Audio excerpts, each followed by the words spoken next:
Eta ongi etorriak saio berri batera, gaur ekainak 18 asteazkena elkarrizketa bakarra izango dugu. Gaurkoan hemen platoan Javier Mangadorekin egongo gara, gure ohiko kolaboratzailea dena. Javier Mangadok, Sanferminetarako gutxi falta denez eta hau aitzakiatzat hartuta, Iruñeko lehenengo zezen plazaren inguruan arituko zaigu. Baina elkarrizketa honekin hasi baino lehen goazen gure betiko edukiarekin.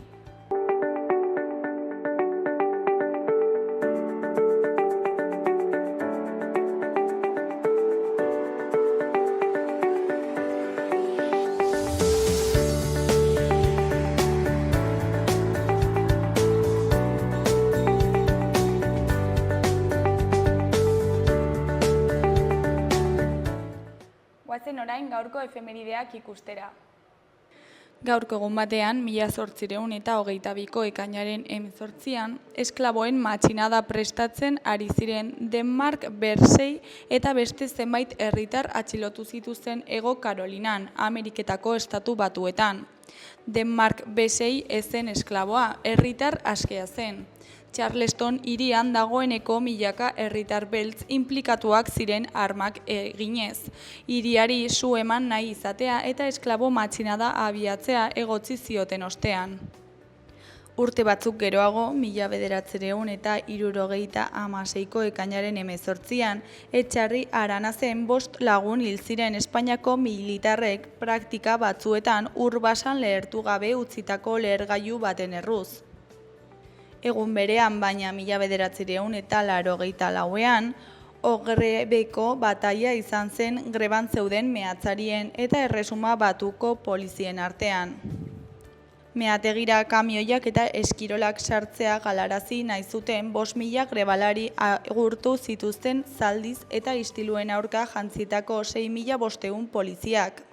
100 gora zauritu eta 95 atxilotu zituzten. Eta bukatzeko 2018ko ekainaren 18an transexualitatea buruzko gaixotasunen zerrendatik atera zuten Osasunaren munduko erakundeak.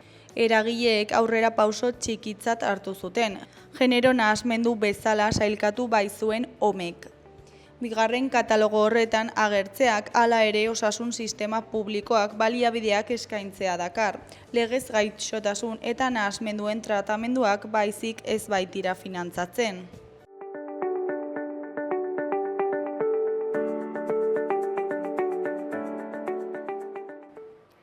Errepasatu ezagun aste honetarako daukagun agenda. Gaur, asteazkena ekainak 18 ibilaldi gidatua euskaraz, sorginak izenekoa. Irteera San Nikolaseko portaletik izango da, eta arratsaldeko 5etan izango da. Zurgarramurdiko Sorginen Museoko kolaboratzaile da Irati Zurbano Zuazo historialaria eta Aro Modernoko sorgin eiza handien ezaugarri diren salaketa, epaiketa, pira, tortura, erbesteratze, pobrezia eta marginaltasunari buruz hitz egingo digu. Baita nola bizi izan ziren hori guztia Nafarroan eta jazarpen horren lekuko izan ziren Iruñeko lekuez ere. Gaur baita ere Arrosadia liburutegi publikoan, arratsaldeko 6:30etan irakurle taldeak Dublindarrak liburua izango du mintzagai. Irakurketa klubean Alonso Zapikoz sortutako komikiari buruz hitz egingo da, James Joyceren Dublindarrak lanean oinarritutakoa. Bihar osteguna ekainaren 19an, Oko Andra Maria plazan iluntzeko 8etan kantu eta hitza programazioaren baita Xendra taldeak joko du. Xendra taldea uharten sortutako egitasmoa da. Egunerokotasunean musika konposatu eta elkarrekin jotzea gustuko duten 6 gaztek osatutako sorkuntza proiektua da.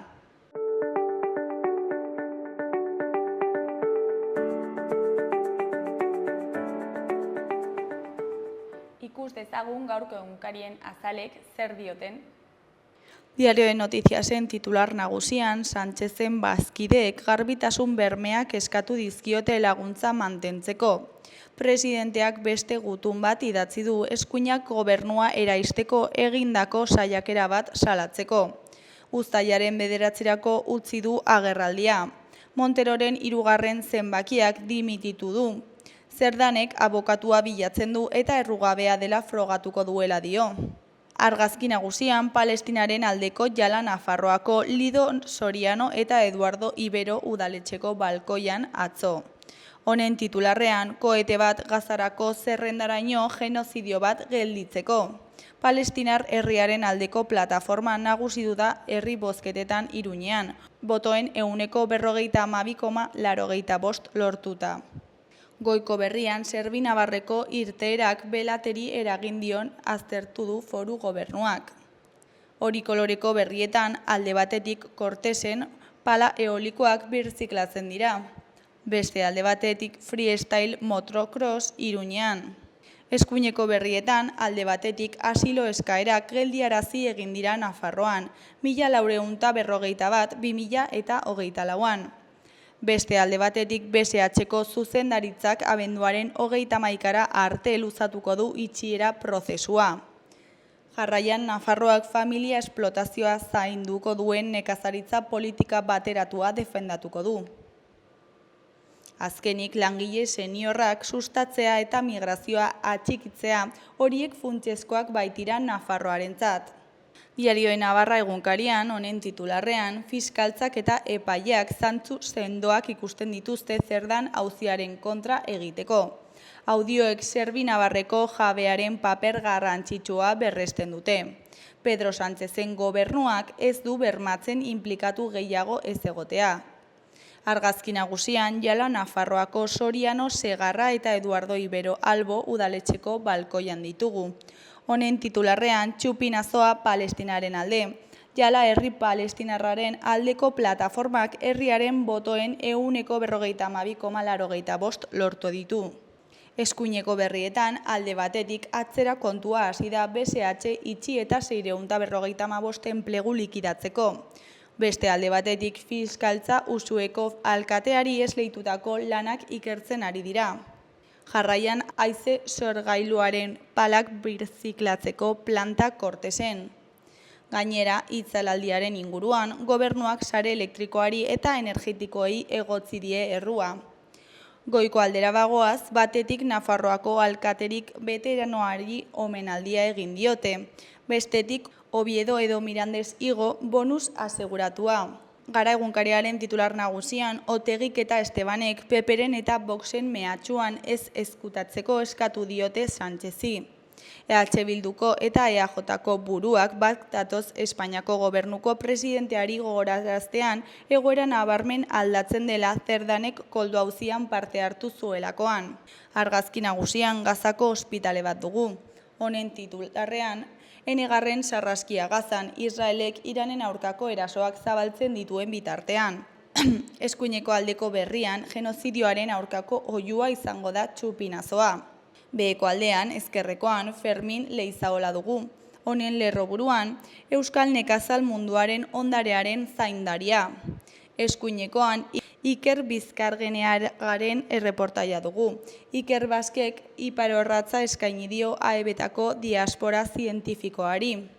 Berriaren titular nagusian hau irakur dezakegu. Martxoaren 3ko eta 78ko Sanferminetako biktimek Espainiaren aitortza eskatu dute. Ekinbide bateratua tramitatu dute Gasteizko martxoak 3 eta Iruñeko Sanferminak 78 gogoan elkarteek memoria demokratikoaren legean oinarrituta. Espainiako estatuari eskatu diote 1976ko eta 1978ko hilketetan izan zuen erantzunkizun zuzena onartzeko. Argazki nagusian, Eider Goenaga Berriako zuzendari ordea eta Irene Arrats Euskara taldeko arduraduna atzo Donostian. Honen titularrean, dekalogo bat adimen artifizialaz. Berriak adimen artifiziala noiz eta nola erabiliko duen arautu du eta herritarrei aurkeztu dizkie irizpideak. Beheko argazkian, abeslaria, pianista eta musikagilea den Antxon Balberde dugu, Donostian. Honen hitzetan, kantu bat sortzeko abiapuntua poesia da beti. Argazki honen eskuin aldean, baldintzarik gabe amore emateko exigitu dio Trumpek Irani. Goiko aldera bagoaz, Urtzi Urkizu Berriako kazetariaren hitzak ditugu. Indarra egiteko garrantzitsua izan daiteke hizkuntza gutxietutako hedabideak saretzea. Eskuineko aldean, batetik amiantoaren funtsa indarrean jartzeko azken urratsa egin du Madrilek 3 urteren ondoren. Bestetik, Jerusalemgo ekintza komunitarioko zentroko kidea den Munir Mariejeren arabera, Israelek azkartu egin du Palestinako lurralde okupatuetako kolonien negozioa. Euskal Herria Irratiari dagokionez, titular nagusian, Iruñeko eta Gasteizko gertakarien gaineko erantzunkizuna aitor dezala eskatu diote Espainiako gobernuari.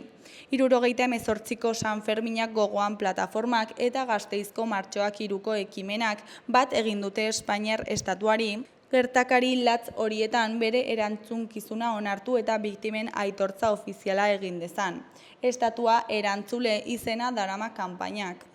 Eskuineko aldean, goikoan, Bizai taldearen arabera, gure soinua rock suabea edo pop gogorra bezala deskribatu daiteke. Jon Mayordomok, Joseba Alemanek eta Unai Urrozek osatzen dute Bizai talde nafarren lehenengo diskoa ezagutuko dugu, Hemen naiz izenekoa. Behekoan, Labasareko Ikertubiaren arabera, proiektua indartzeko eta auzoetara zabaltzeko baliatuko dugu akordioa. Laba elkarteak eta Nafarroako gobernuak lankidetza hitzarmena sinatu dute, euskararen erabilera sustatzeko. 2025erako 26.000 euro aurreikusi ditu akordioak.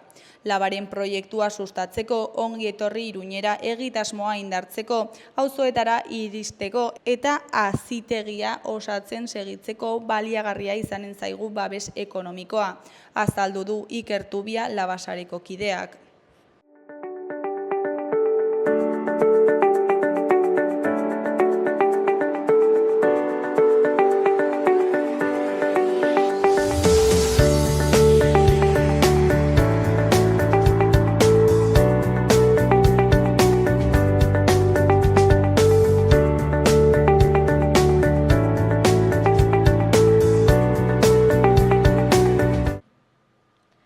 Kaixo, hasieran esan dugun bezala, orain gure ohiko kolaboratzailea den Javier Mangadorekin gaude. Kaixo, zer moduz? Ongi, eta zuek? Oso, ongi baita ere. Bueno, San Ferminak hor eskinako bueltan ditugu ja, eta horregatik honen inguruan hitz egingo duzu, ezta? Hasiko gara berotzen pixkat, ez? Giroa. Bai, gainera, gero etorriko da Sabin Kuadra, zera San Ferminei buruz, bestelako San Ferminei buruz, zera hitz egitera, gaur pixka bat historiatik ikusita, zera hortik planteatuko dugu. Eta, zer duzu kontatzeko? Pues, San Fermina beti hemen herriko jaia, Iruñeko jaiak, hemen jendea, aspaldi badakigu, hemengo zera hizkera nagusia zela euskera, eta orduan euskeraz ezen esaten jaiak, ez? Jaiak ziren bestelako kontzeptua. Zen jolasteko garaia edo tenorea hori zen jaia, ez? Hemen zen feriak, ez? Azokak edo feriak.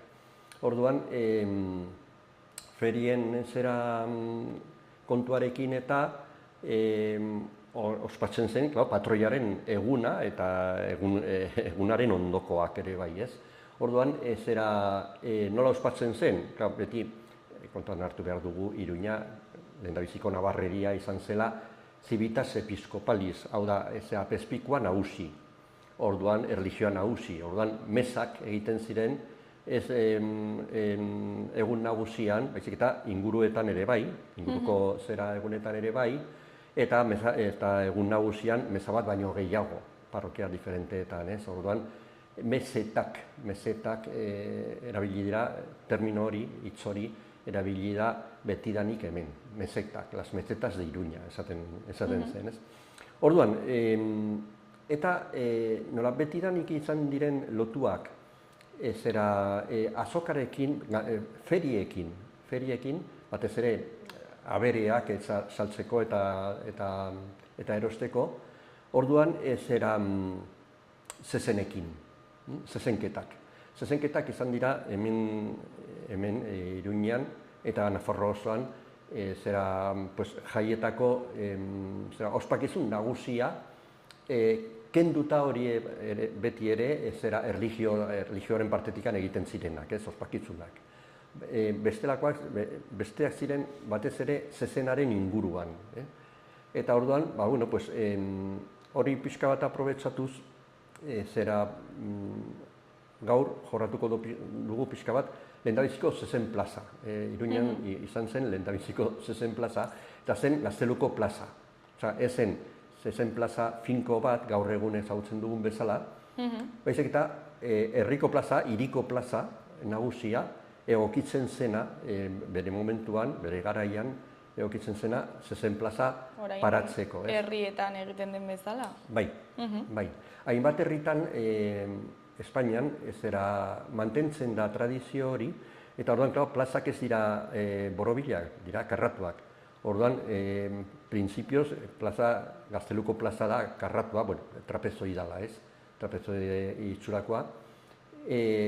Baina, orduan, hor bertan, izkina bat aprobetsatuz, egiten zen, ixten zen, esi baten bidez, eta egiten zen olako karratu bat, baina area, elkoso esaten dena, hori borobila.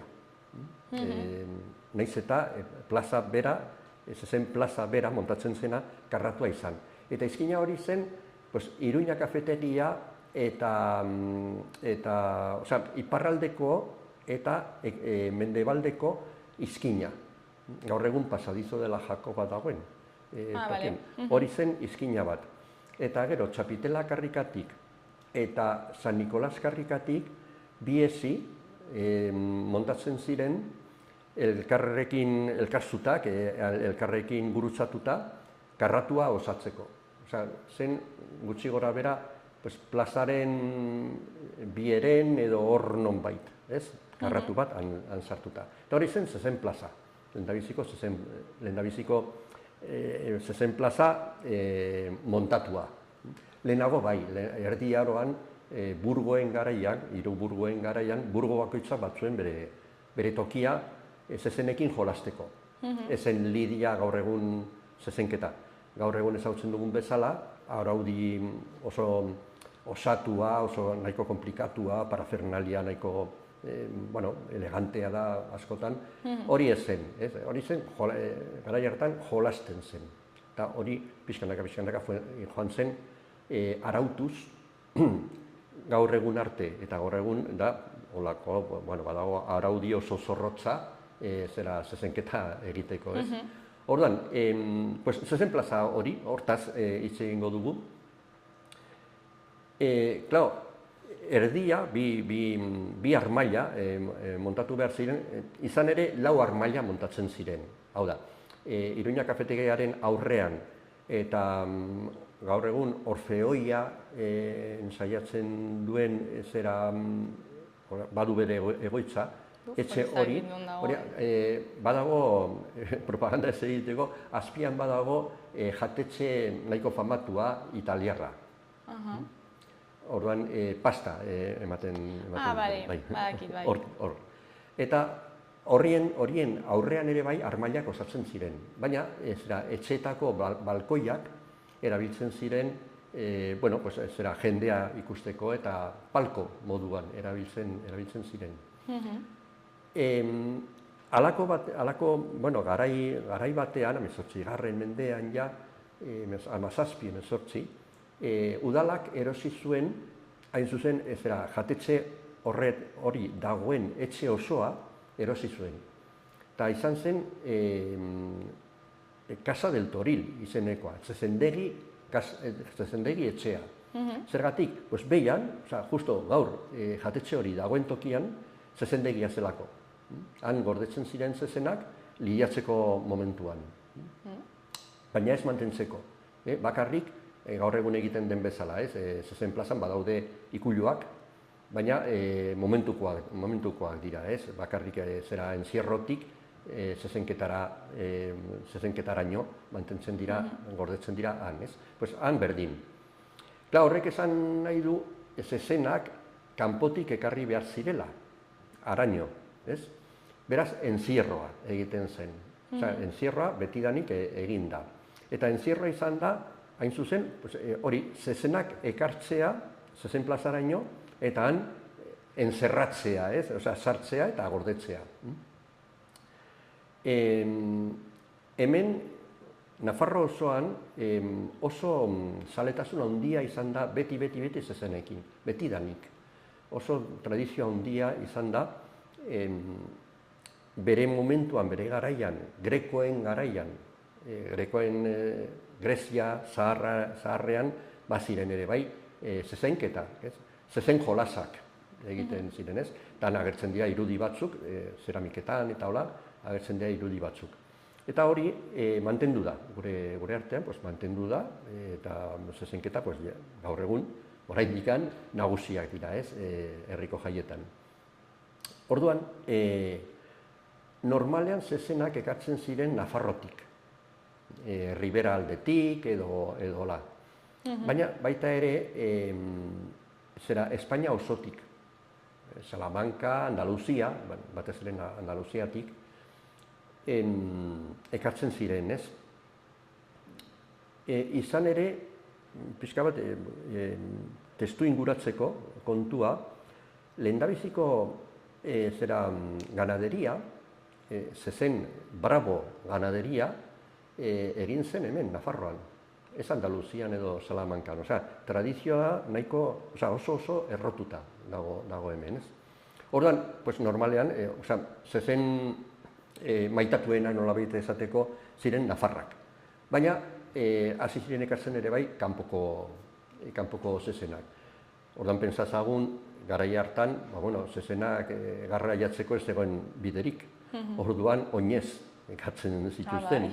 Bai, Andaluziatik, 3, 4, 5 egun ematen zuten bidean.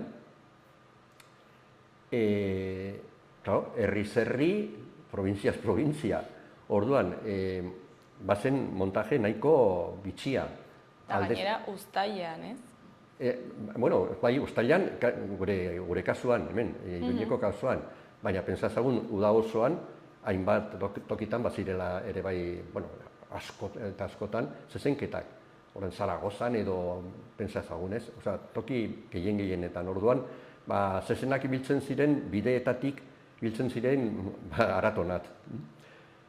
Eta orduan, zezen braboak ziren, arriskutsuak. Orduan, alde batetikan, ongi zainduak ibili behar ziren. Eta beste alde batetikan, bazebilen zaldun bat, aurretik, abizua emateko herrietan edo bideetan, abizatzeko zezenak etorriko zirela, jendea baztertzeko eta eskutatzeko eta hola, ez? Eta gero, zezen taldearen inguruan, ziren beste hainbat zaldun, pelikuletan agertzen den bezala, pelikulas del oeste eta hola, abereak erdian eta zaldunak inguruan zaintzeko, berdin.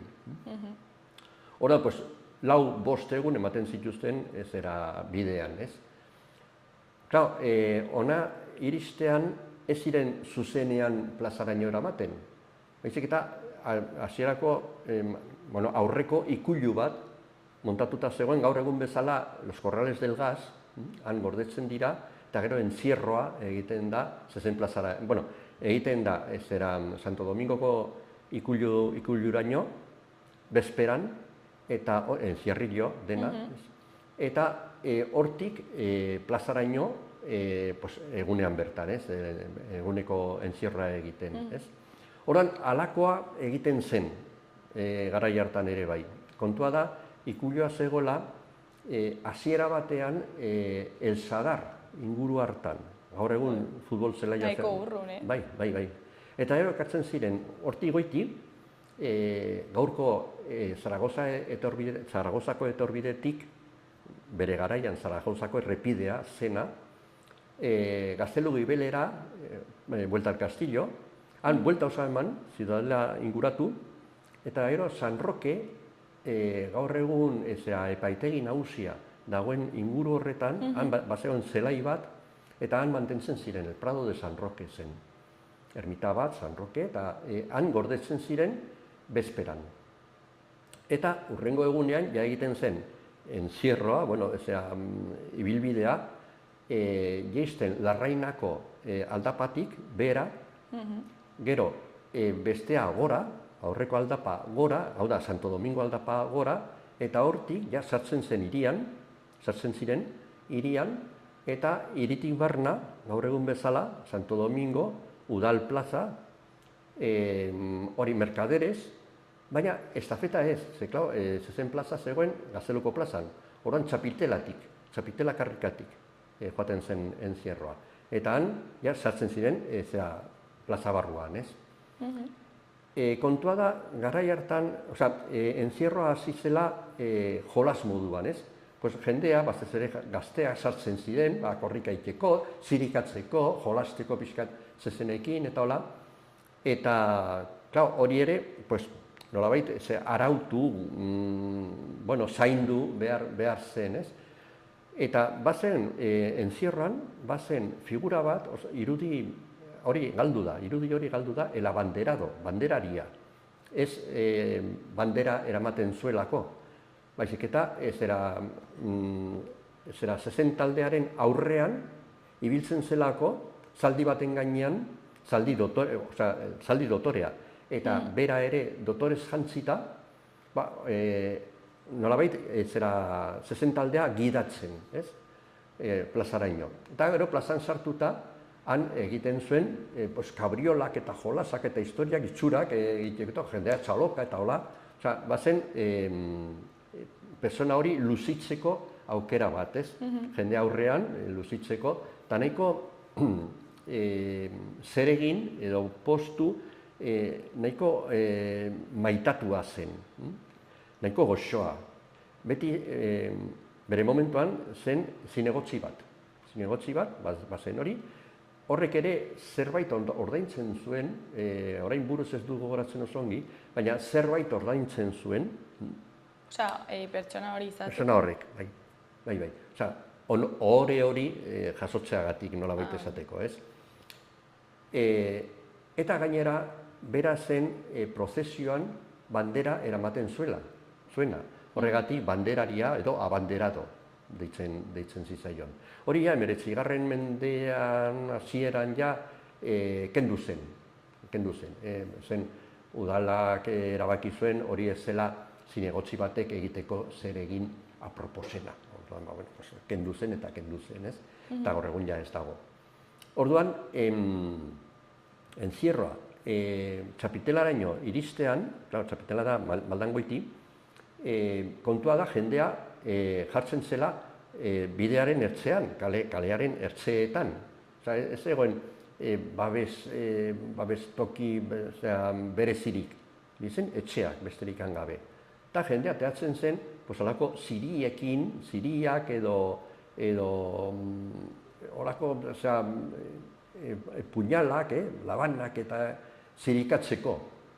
Zezenak zirikatzeko, pentsatzen zezenak izututa daude, horako toki arrotz, haientzat, arrotza, eta gainera jendea haiekin erasoan, ez? Azkenean, debekatu egin zuten hori, jendea paratzea, zezenak ondatzen zirelako, estropeatzen zirelako, ez? Gero, ja, behin hilda, behin zezenketa bukatuta, haragia, normalean ematen zen, edo miserikordia etxerako, edo umezurtzen alde, edola, baina larrua ere aprobatzatzen zen, eta larrua erabat zulatuta. Bakoitzak sartzen badimazion nahi zoira. Eta horregatik debekatu zuten, ez zera olako. Eta orduan, zezendegian gordetzen ziren, plazaren barruan, etxe horren azpian, gordetzen ziren zezenketa egin arte. Orduan, zezenketa zen horretan sartuta, araudia ezen gaur eguneko bezalakoa. Badago orden bat eta parafernalia bat eta hola ez, baina bazuen bere parafernalia. Gaur egun adibidez, sei zezen lidiatzen dira, 6 zezen osorik, ez? Baina garai hartan, ziren 8, edo 10, edo 14, edo ziren guztia bukatu arte. Osea, igual ziren, hori, 14, dozena bat, edo hola. Orduan, alde batetik bazegoen, zezenketaren lehendabiziko zatia arautua. Osea, bazegoen torero bat, toreatzaile bat, profesionala, bere kuadrilakin eta hola, eta araudiaren arabera egitekoa, ez? Baina gero, azkeneko, lau zezen edo lau zezenska edo holakoak, jendea divertitzeko. Osea, jendea jaisten zen, areara, eta, jolasteko lidiatzeko azkenean hiltzen zituzten, zentzerak hiltzen zituzten. Orduan, baina, zaletuak, nolabait esateko. Eta orduan, zaletuak batzutan nahiko abilak ziren, beste batzutan kaskarrak, eta bat ziren nolako, zezenketa herrikoia nolabait esateko, ez? Eta batzuk, nahiko onak, fama hartu zuten adibidez, burlatako errotariek. Burlatako errotariak, errotetan zehalan egiten zutenak, tortzen ziren, tradizioa zen, etortzeko, hori, zezenketa zati horretan parte hartzeko, eta nahiko famatuak ziren, nahiko abilak omen ziren, eta hola. Eta gero, ikuslegoaren partetikan, bazegoen ere bai, bere parafernalia. Bazen, armailetan jartzen ziren normalean jende arrunta. Zu, joanten zinen, erosten zenuen zure txartela eta sartu, ez? Ordaintzen zen, ez zen? Ordaintzen zen, bai. Ordaintzen zen, baina ez gaur egun bezala, ze badaude kategoria, gaur egun, badaude eguzkialdekoa, itzalpekoa eta erdipurdikoa, ez? Bai, daude peinak ere... Hori da. Eta gero baziren armailak, alde batetikan, eta gero palkoak goian, ez? Armailak adibidez zurezkoak egiten ziren, klar, urtean barna plaza, Gazteluko plaza, libre utzi behar izan zen, ez? Orduan, armailak montatzen ziren eta desmontatzen ziren, uztaila baino lehen. Lehendabiziko tramiteak, pixka bat hori testuinguratzeko berriz, lehendabiziko prestakuntzak hasten ziren maiatza aldean, pentsazagun, Osea, uztailan egiteko, maiatzan hasten ziren ja lehendabiziko tramiteak. Eta gero, bigarren fasea zen, erderaz esaten zen, tender las maderas, armailak montatzea, ez? Tender las maderas. Eta horregatik, hortik dator gaur eguneko terminoa erabiltzen dena hitza, el tendido. El tendido, de sol esaten dena eta hola ez, zen hortik dator, tender las maderas, ez arropa zintzilikatzen zelako, ez? Tender las maderas. Eta orduan, hori egiten zen, ekainaren erdialdean edo la. Pentsatu behar dugu, toki publikoa zela, orduan ezin zela hipotekatu denbora luzean, orduan egin behar zen, hola. Hori montajea, ez? Gero, desmontatu, noiz egiten zen, azkeneko zezenketa bukatu eta berehala. Momentu horretan ja, hasten zen, gaur egun entzierroko esiekin egiten den bezala. 14an, azken entzierroa bukatuta, berehala hasten dira desmontatzen, ez? Hori, zezen plaza osoa. Hori bera egiten zen, zezen plaza osoarekin. Por cierto, beste, orain, harira etorri zait burura, beste asunto bat, beste detailetxo bat, bere momentuan, entzierroko esiak kentzeko orduan, eta kaleak libratzeko, batez ere, jendea ibilializateko, lanaren bukaera markatzen zen sinale batekin. Badira, lan talde diferenteak, desmontatzen zati diferenteak ere bai. Ordan, abisatzeko ja dena libre zegoela, botatzen zen, jaurtikitzen zen txupinazo bat. Osa, bat zegoen, nolabait esateko txupinazoa jaiak jaietan hasteko, eta bukatzeko beste txupinazo bat, eta zen hori, ez? Gaur egun ez dakita egiten den edo ez, baina bere momentuan bai. Ez zegoen mobilik. Orain kentzen dituzte berehala. Bai, eta lehen ere bai, nire goratzen dut. Ni gazte garaian dantzari izan nintzen, udal dantza taldekoa, eta orduan la oktaba, prozesioa egiten denean, amabiak aldera edo amaika terdiak aldera, gu kalean ibiltzin, eta batean pun, zuten zen txupinazo hori. Kendu dute ja dena libre dago, abisatzeko. Orduan, desmontajea egiten zen berehala. Azkeneko zezenketa, bukatu eta berehala. Claro, langileek momentu horretan lan egiten zuten, baina jaietan ere bai, metzetetan zeuden, ordan, gogoz ziren seguruenik zera parrandan ibiltzeko gero ere bai. Ordan, korrika presaka egiten zuten lana, saiatzen ziren korrika presaka egiten lana. Eta ordan, jendeari, oztopoa eta hola egiten omen zieten.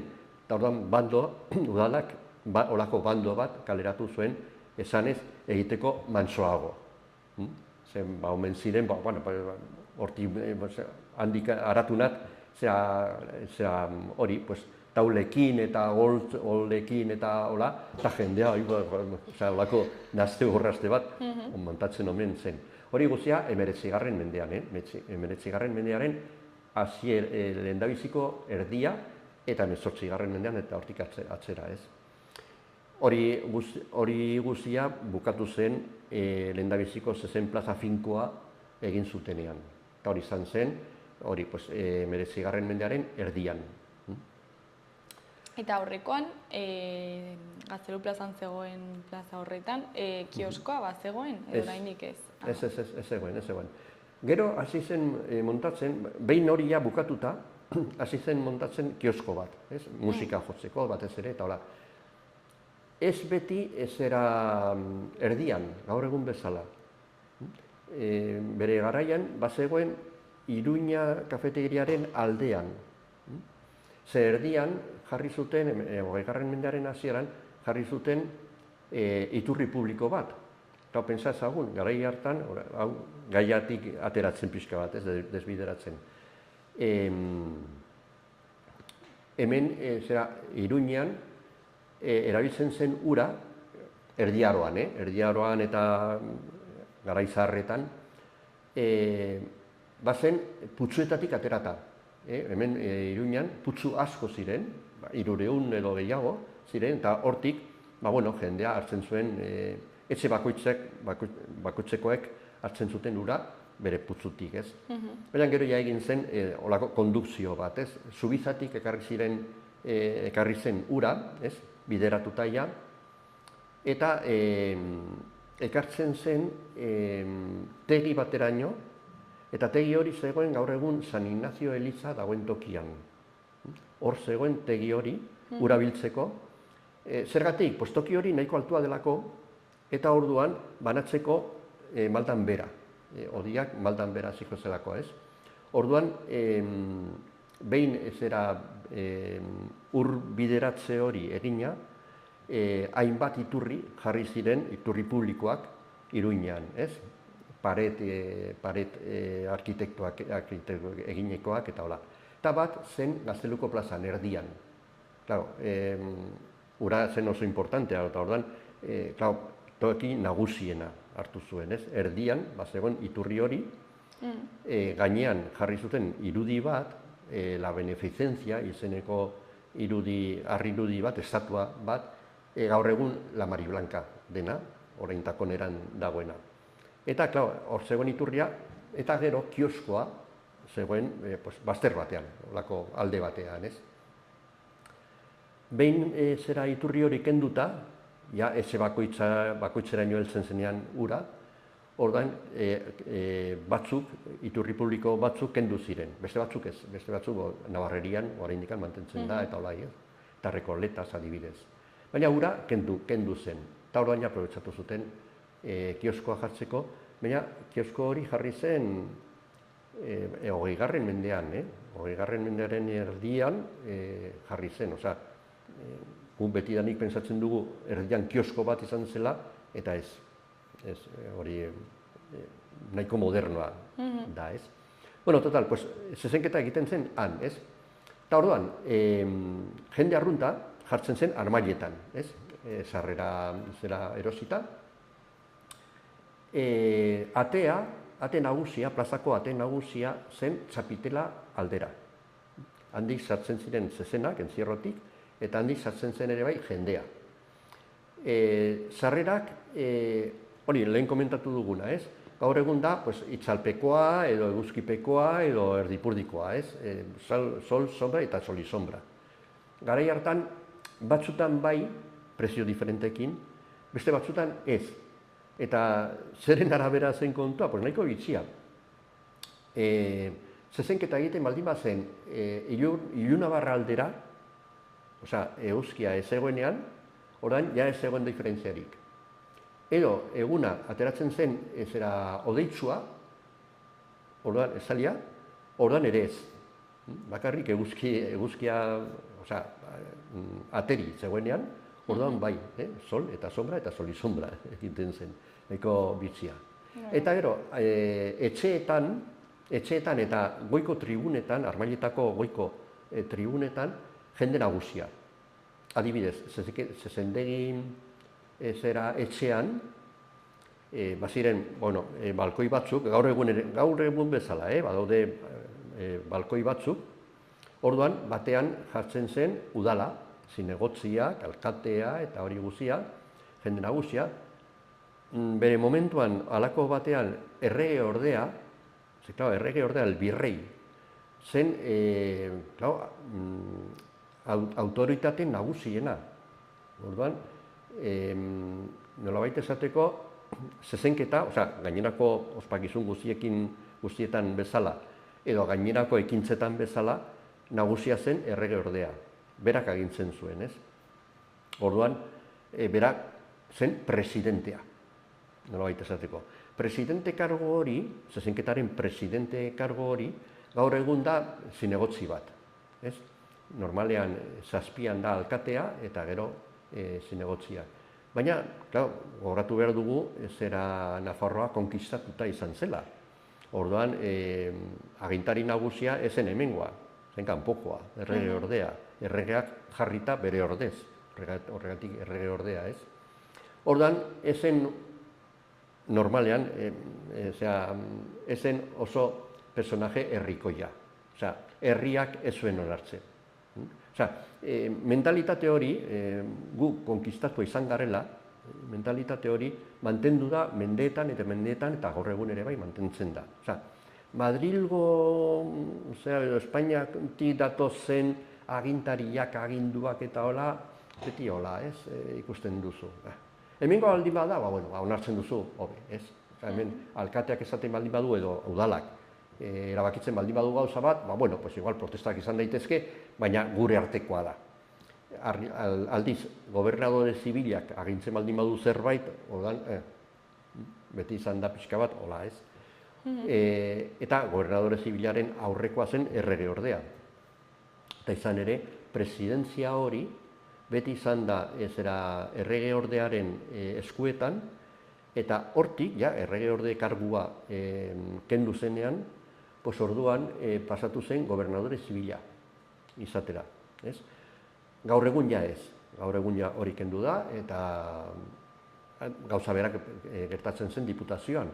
Diputazioaren presidenterik ez zegoen, hemengoa.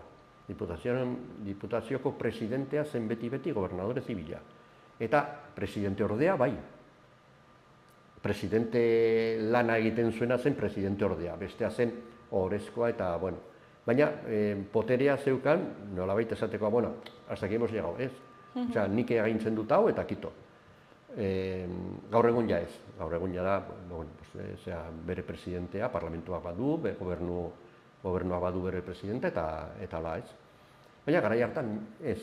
Orduan,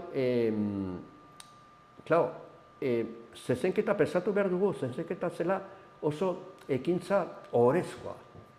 Orduan, hainbat zeregin eta hainbat postu oso maitatua ziren agintarien partetikan. Agintariak gaur egun iruditzen zaigu nahiko lekuz kanpokoa, ez? Baina garai hartako mentalitatea, agintari bat zen agintzeko, baina jendearen aurrean agertzeko ere bai.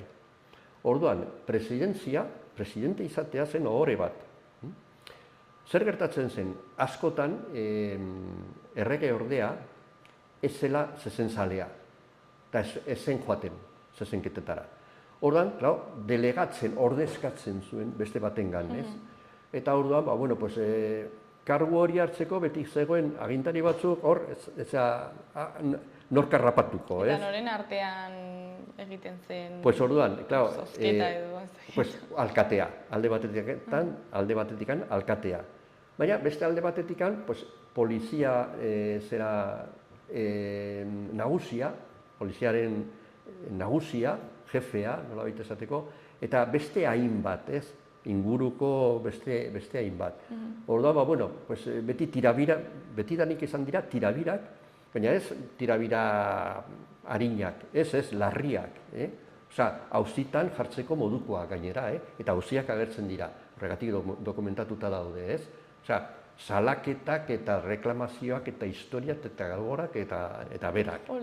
Bai, zen sekulakoa, ez? Eta bai, bitxia da ikustea, dokumentuetan, txostenetan, agertzen diren argudioak.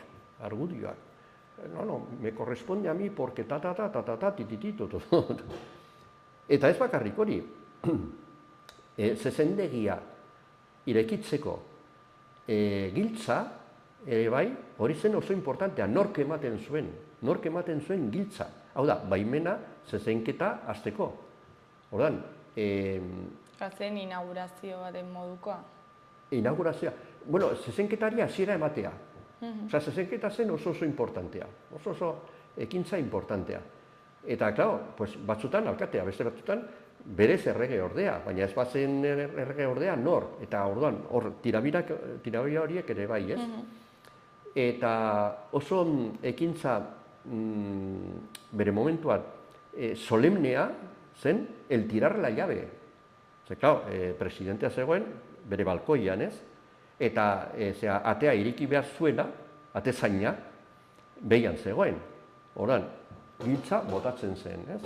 Eta gesto hori egiteko ekintza xume hor, guretzat da, tontakeri bat, ez? Gaur egun, ez, zen oso solemnea, eta nork egiten zuen hori. Orduan, gero, zezenketa hasi baino lehen, hau da, giltza bota baino lehen, egin behar zen beste ekintza bat, oso importantea bere momentuan ere bai, zen el despeje. El despeje zen aretokia, garbitzea, jendea kentzea. Pentsa ezagun, hori zen plaza publiko bat. Orduan jendea ibiltzen zen hortik ere bai. Zezenketa hasi behar da, venga, fuera. Eta hori egiten zuen, holako guardia batek edo guardia batzuk. Orain entzierroarekin egiten duen bezala, eh? Bezala. Baina, zezen plazaren barruan ez daude udaltzainak jendea kentzen. Hori protokolizatu zen, nolabait solemnizatu zen, eta ziren los alguacilillos. Alguazilaren laguntzaileak. Nola zaldiz?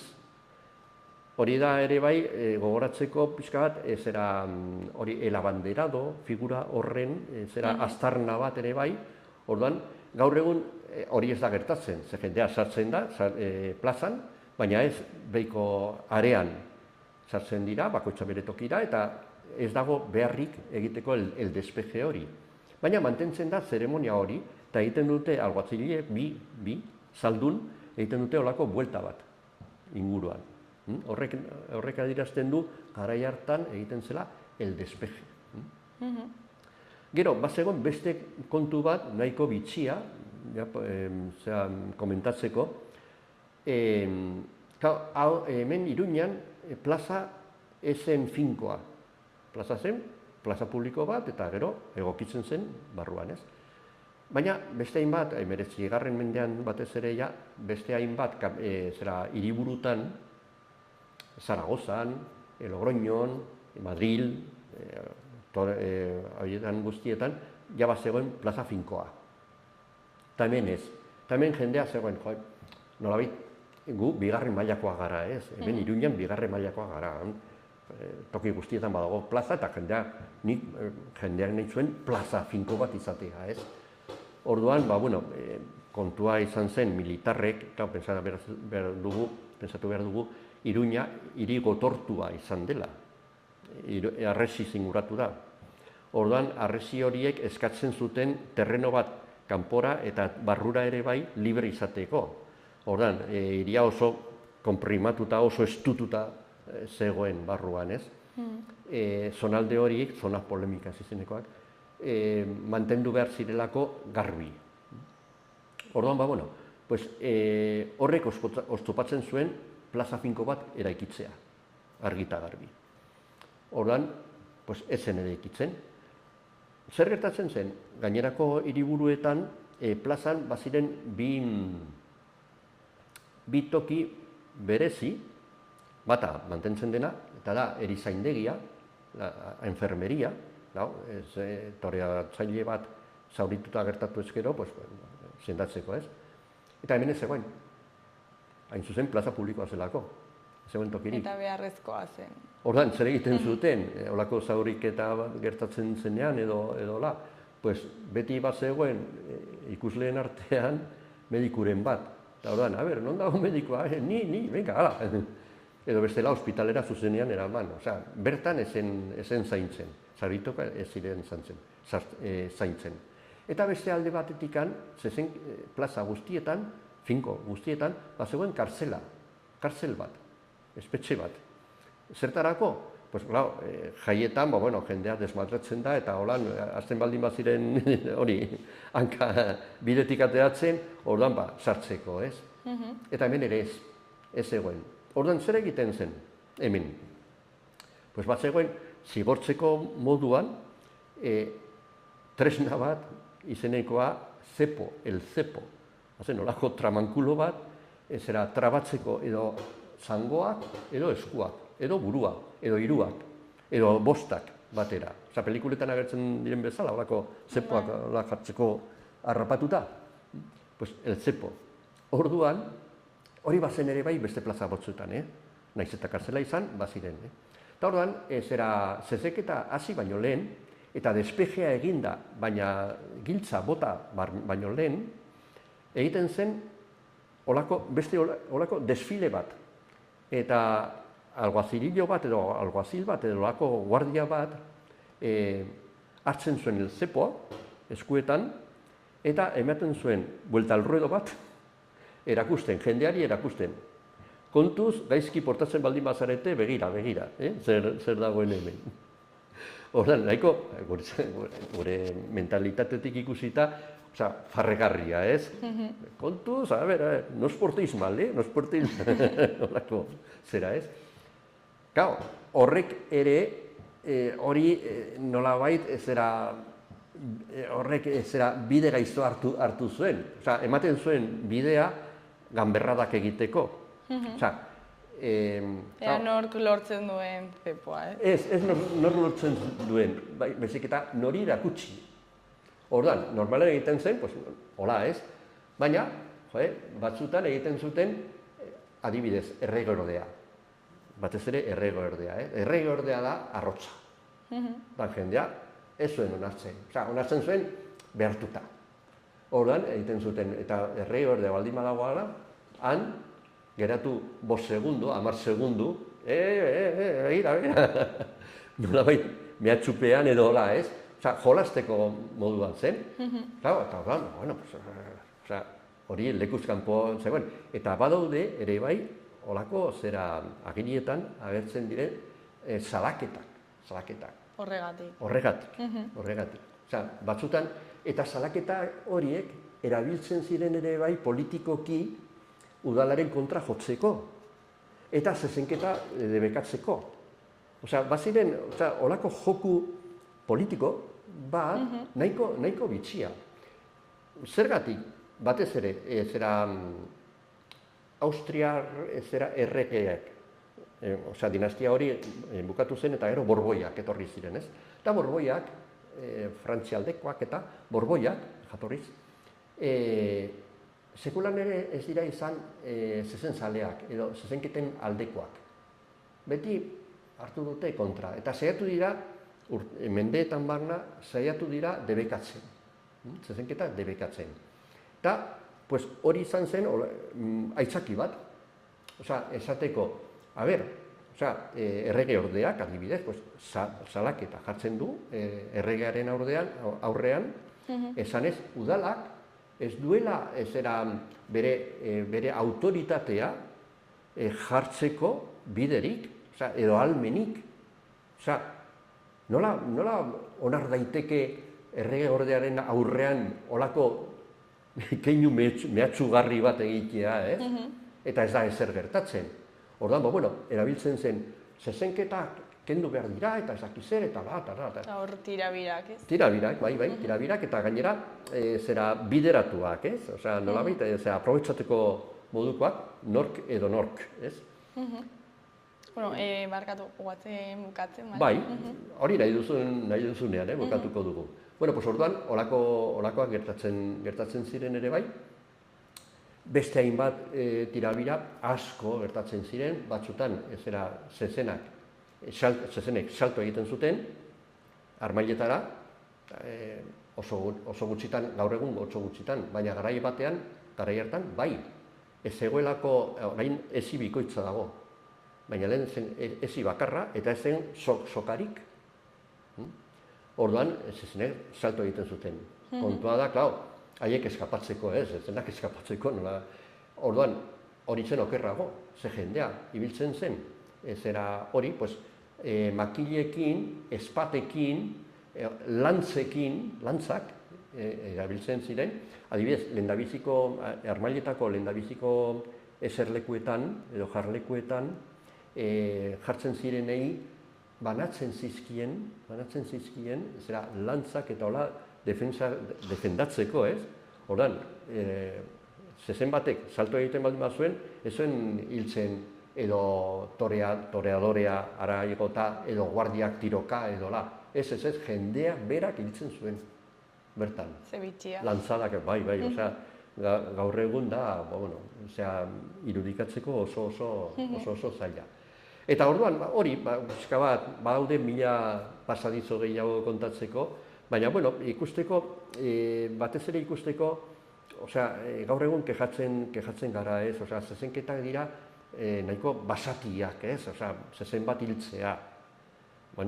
Garai batean askoz ere larriagoa zen. Horrek ez du kentzen, ez alde, ez kontra. Baina, pentsatu behar dugu... Ideia bat egiteko, ez? Bai, nondik gatoz nolabait ikusteko edo imaginatzeko.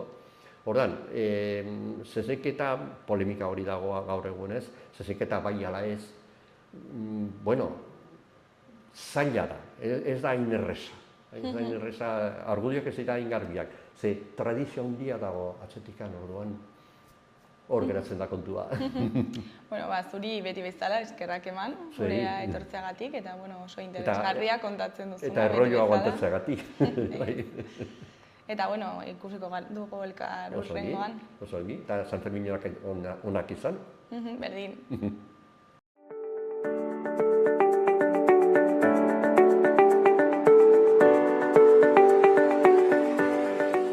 Gaurko eta biharko eguraldiaren iragarpena ikusiko dugu orain.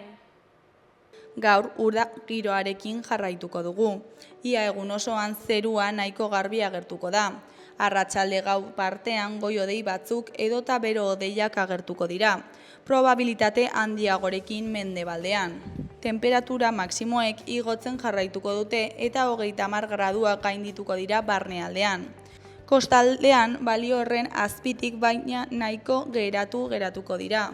Haizea ahul ibiliko da, hegoaldekoa nagusituz, eta eguerditik aurrera brisa sartuko da. Ostegunean beroak jarraipena izango du, baina arratsaldean ez egonkortasuna ere handiagoa izango da. Eguneko ordu gehienetan giro eguzkitsuarekin eta beroarekin jarraituko dugu. Maximoak pare bat gradu igo daitezke. Arratsaldean bero hodeiak ugaritu egingo dira eta leku batzuetan zerua lainotuko dute. Baliteke han-hemenka zaparrada trumoitsuak botatzea, batez ere hegoaldean eta mendebaldean. Zeruan huntz gandua izango da.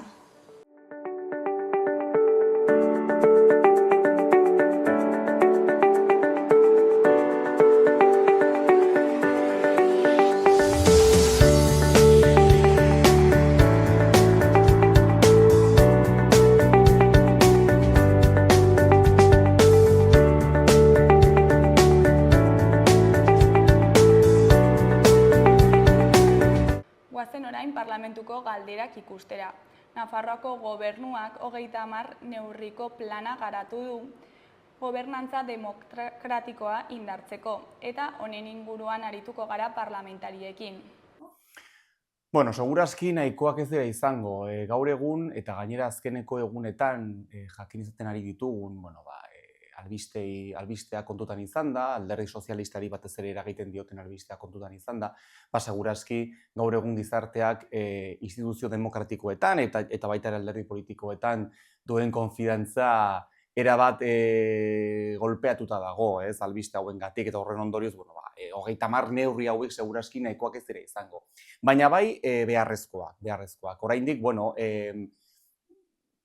ez dakizkigu zehatz-mehatz neurri horiek, bai, Nafarroko parlamentuan osoko bilkuran Felix Taberna kontseilariak hauen inguruan hainbat aipamen egin zituen, eta baita ere zehaztu zituen zeintzuk izango diren 30 neurri horiek, nahikoak ez, baina bai erabat beharrezkoak batez ere gardentasunari dagokionez eta baita ere sare sozialetan eta pseudo-medioetan buloen inguruan gaur egun pairatzen nahi dugun guztiari aurre egiteko, baita horren inguruan neurri horien artean aipatutakoa baita ere erabat beharrezkoa. Jarri zitzaion, baina finean bazen buloei edo fake news hauei ere eta parte hartze garden bat zabaltzeko. Gure ustetan neurri horiek bai baliagarriak dira, baina galdetu beharko genioke gure buruari batez ere erabilgarriak diren ala ez. Ze buloen kontrako estrategia hitz egiteak ez du buloak desagerraraziko, baizik eta behar dugu neurri zehatzak, demokratizazio zabal bat eta gardentasun handiagoa. Eta hori bai, hasten da baita ere udaletatik, ze udalak dira askotan esan dugun bezala herrienganako administrazio hurbilena. Eta administrazio horiek ere behar dituzte baliabide nahikorik hori bermatzeko. Beraz, guretzat nahikoak diren ala ez, ikusiko dugu hemendik hilabete batzuetara, ea eraginkorrak diren ala ez jakiten dugu, ikusten ditugunean. Kontigo zurekin koaliziotik, uste dugu gaur egungo une politikoa honetan, gure foru erkidegoko pertsonei eragiten dieten ustalkeriarekin ezin dugula soilik hitz egin, gardentasunaren aldeko 30 neurri batez, ez? Herritarrek erakunde publikoekiko konfiantza berreskura dezaten. Gure ustez, estatuan gertatu den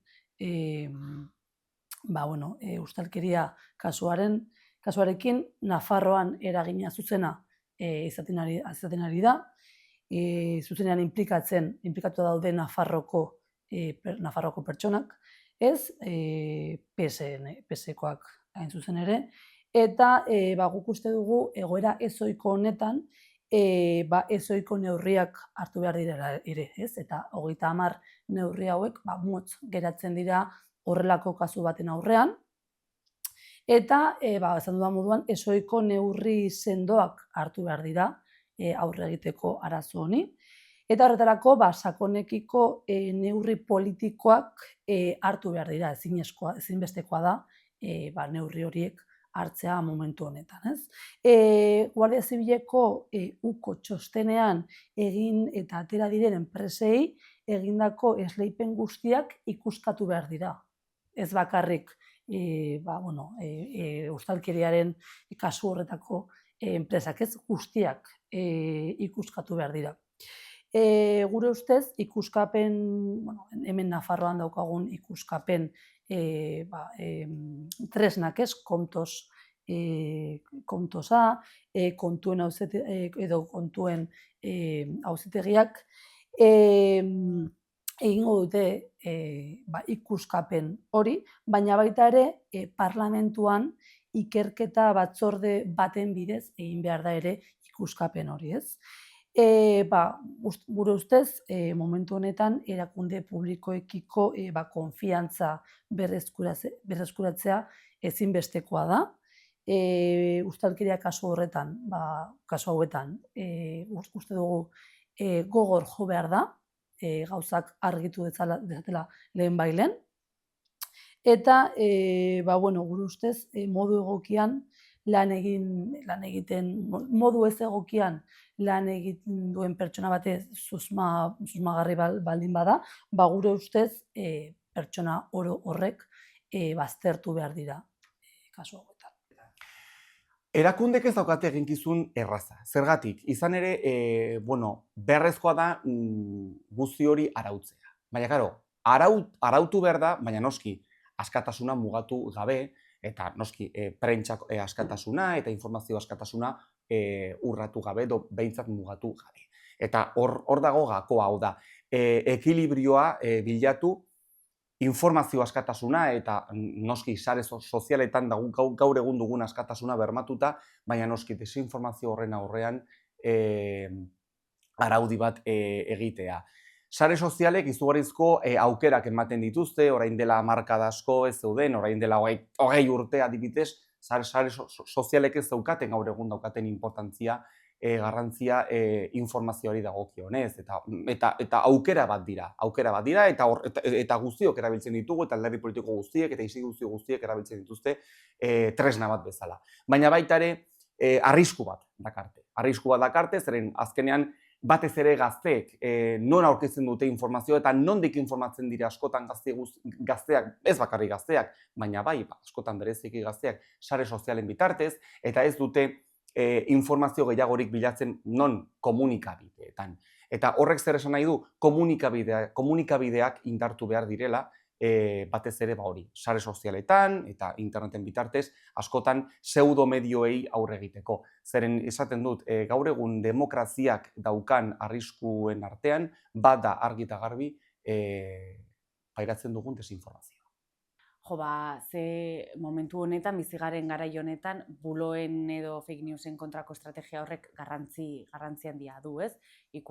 Bakarri dago panorama ikustea eta zenolako gauzak zabaltzen diren, beraz, hor ikusten dut ze garrantzia duen, eta guretzat baita ere nola ez, ze garrantzi duen, beraz, instituzioek edo gobernuak kasu honetan egin beharko lukeena izango zen parte hartze aktibo bat bultzatu, ez, eta lidergoa hartu kasu honetan, eta nola ez, bultzatu komunikabide garden bat, eta boterearekin, boterea eta komunikabideen arteko harreman hori etetzea edo ez elikatzea batak besteari, ez? Kontu gozturekin koalizioarentzat ezinbestekoa da buloen eta desinformazio faltaren aurka lan egitea. Testu inguru politiko honetan, batez ere eskuinak eta eskuin muturrak, edozein aukera, edozein aitzaki baliatzen dira, bai Nafarroako gobernua, bai estatuko gobernua, zalantzan jartzeko edo deslegimitatzeko, ez? Adibide batzuk jartzagatik, ez da? Eta irmo jokatu behar da, informazio faltsu horien berri ematen duten komunikabideekin, ez? Hau da, ez diru laguntzak ematea, kasu hauetan jasotzen dute laguntzak kentzea. Gardentasuna, aipatu dudan bezala, 30 neurri hauen artean, zein bi azpimarratzen ditugu batez ere, gardentasunari dagokionez esaten dena eta baita ere desinformazioa. Edo desinformazioari aurre egiteko neurriak. Gardentasuna eta azkeneko egunetan izugarrizko garrantzia duena. 30 neurri hauek plazaratu dira edo behintzat hauen inguruan informazio eman da oso testu inguru berezi batean, ez? Ezin dugu hortik pasa, hau da, ezin dugu, azkeneko egunetan jakin izan dugu, alderdi sozialistari, batez ere kalte egiten dioten ustezko ustelkeria kasu batzuen inguruan, informazio asko ateratzen ari da, eta gehiago aterako da, argi eta garbi. Eta horri dagokionez, batez ere zer eskatu da, eta 30 neurri hauekin zer ikusi zuzena duena, gardentasuna, eta batez ere instituzioek biztanleekiko plazaratu edo behintzat eskaini behar duten gardentasuna beraien eguneroko ekintzetan. Jendeak jakin behar du nola batez ere adjudikatzen diren kontratuak, kontratu publikoak, edozein instituzioetan, baita ere tokiko entitateetan, nola adjudikatzen diren kontratuak, ze pauso ematen diren, noiz aurkezten diren ofertak, zeintzuk diren oferta horiek, nola adjudikatzen den kontratua eta bar. Guzti hori erabat beharrezkoa, batez ere jendeak berriro konfidantza izateko instituzioetan, konfidantza hori galdu egin da, eta konfidantza hori galtzen baldin bada, beti norbaitek irabazten du. Eta horri aurre egiteko, esaten dut, beharrezkoa da, eta testu inguru honetan bereziki, administrazio guztiek, eta baita ere esaten dute, tokiko entitateek baita ere, erabateko gardentasuna eskaintzea biztanleriari, adibidez, eta bereziki kontratazio publikoan. Bueno, aipatu dut, eta ezin dugu hortik azkeneko egunetan jakin izan dugu, alderdi sozialistari batez ere kalte egiten dioten ustezko ustelkeria kasuak, Koldo kasua, orain ja Santos Cerdán kasua deitzen ari dena, Santos Cerdán, Koldo García, Jose Luis Ábalos, azkenean alderdi sozialistan eta baita ere Nafarroan ondorio zuzenak dituzten ustezko ustelkeria kasuak jakin izan ditugu, Guardia Zibilaren, Guardia Zibilaren azken finean txosten baten bitartez, ja epaitegietan dagoena, auzitegi gorenean dagoena, eta honen aurrean gure talde parlamentoriak noski, honen inguruan erabateko investigazioa egitea proposatzen dugu, horrela esan dugu baita ere, eta irailetik aurrera, hemen Nafarroako Parlamentuan investigazio batzorde bat sortzearen aldeko botoa eman dugu, aldeko apustua eman dugu, ez bakarrik gu, baita ere, eta oposizioak horrela proposatu du, baina bai Nafarroako gobernuan gauden gutxienez bi alderdi politiko, geroa bai eta Kontigo Zurekin, eta baita ere EH Bilduk horren aldeko apustu egin dugu, izan ere, eta lehen esan dugu, gardentasuna nola bermatzen da, batez ere, kasu honetan, biztanleriari ahal diren esplikazio guztiak emanda, eta enpresa konkretu batzuei emandako kontratuen inguruan, esplikazio guztiak ematen. Lehen esan dudan moduan, orain justo aste honetan daukagun ustalkerik kasu honekin ez. Guretzat, 30 neurri hauek motz geratzen dira gardentasunaren alde jokatzeko, ez? Eta guretzat, momentu honetan, ezinbestekoa da Nafarroko Parlamentuak eta Nafarroko Gobernuak ikerketa batzorde bat eratzea, kasu guzti hauek pixka bat azaltzeko eta ikusteko zein den ustelkeriaren arazoaren volumen guztia, ez? Ikustea noraino iristen diren ustelkeri kasu hauek, nortzuk daude inplikatuak, eta guk argi daukagu, kasu horretan gogor jokatu behar da, pertsona horiek alde batera joan behar direla, bizitza politiko publikotik baztertu behar dira, eta guretzat ezinbestekoa hori izan dugu da, gogor jokatu ustelkeri kasu hauekin. Guretzat Euskal Herria Bildutik garrantzitsua da esan bezala baita ere udaletatik zer bultzatzen denez, udalak dira administrazio hurbilena herriarengana eta askotan pasatzen da herrietan eta jendeak jotzen duela ez udalarengana. Orduan alde batetik bultzatu beharko lirateke udalei laguntza eta ez nago bakarrik laguntza ekonomikoa hitz egiten, baita ere baliabide humanoak eta baita ere ekonomikoak. Horiek izango lirateke lehendabiziko gakoak eta hurbilpenari dagokionez. Gero bestalde uste dut baita ere, ardura hartu behar dugula mezu argiak, garbiak eta gardenak zabaltzeko herritarren gana. Uste dut hori bai dagoela gure esku, eta batez ere horretatik has gaitezkeela ere honen kontrako martxan jartzen, buloen eta fake newsaren kontrako borroka bat bezala.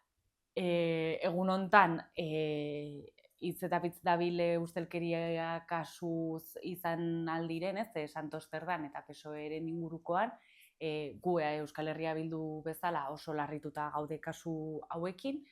Esan dugu guretzat oso garrantzi handia duela ustelkeriaren kontrako borrokak, eta Euskal Herria Bilduk askotan esan den bezala esaten duguna egiten dugu eta egiten dugu esaten duguna, eta printzipio hau amaierara arte eramango dugu. Momentuz ditugunak dira ukoaren txosten horiek, baina hauek ikertu behar dira, prozesu bat eman behar da, eta informazio guzti horrekin eta jakiten dugunean zer dagoen, orduan bai martxan jarri behar gara. Horrek ez du esan nahi, baita ere momentu honetan gure esku dauden gauza batzuk egiteko. Parlamentuan bultzatuko da una comisión de investigación esaten dena, eta orduan horretan lanean ibili behar gara, eta ikusi behar dugu Nafarroaren egoerari ze kontratu dauden egona aldiren hor. Eta esan bezala, hori bai, gu oso argiak ustelkeriaren kontrako kasuen borrokan, eta horretan jarraituko dugu. Joan den astean, Guardia Zibileko ukok unitateak Santos Cerdani ustelkeriagatik egindako ikerketaren berri izan genuenean, kontigo zurekin koaliziotik ikerketa batzorde bat eratzea eskatu genuen eta registratu genuen, ez? Belosoko tunelako obren esleipena, ez ezik, enpresa horiei azken urteetan egindako esleipen guztiak ere argitzeko, ez? Gure ustez, Nafarroko gobernuak eta Nafarroko parlamentuak ustelkeriareko tolerantzia zero izan behar dute, eta kontsekuenteak izan behar dugu horrekin, ez?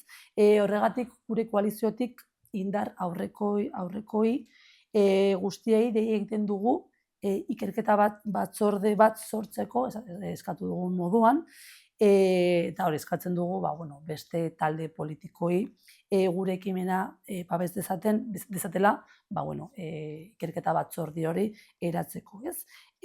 Gure ustez, batzorde hori eratu behar da, lehenbailen, udan hasi baino lehen eratu behar da, ez usteko denbora pasatzeko eta argitzeko gai hau lehenbailen, eta gure komunitateari zuzenean eragiten dion ustelkeria kasu honen tamaina lehenbailen argitzeko, eta ikusteko noraino iristen den, ze pertsona dauden inplikatuak, edo ez, argitu behar da lehenbailen, eta horretarako ezinbestekoa da hastea lehenbailen ikerketa batzorde hori.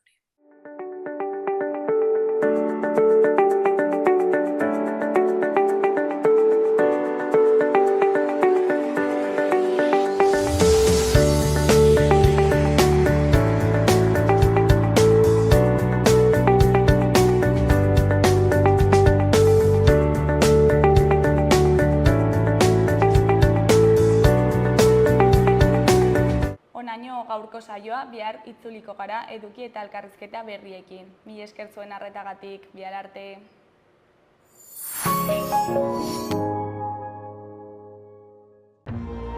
Gobierno de Navarra. Nafarroako gobernua.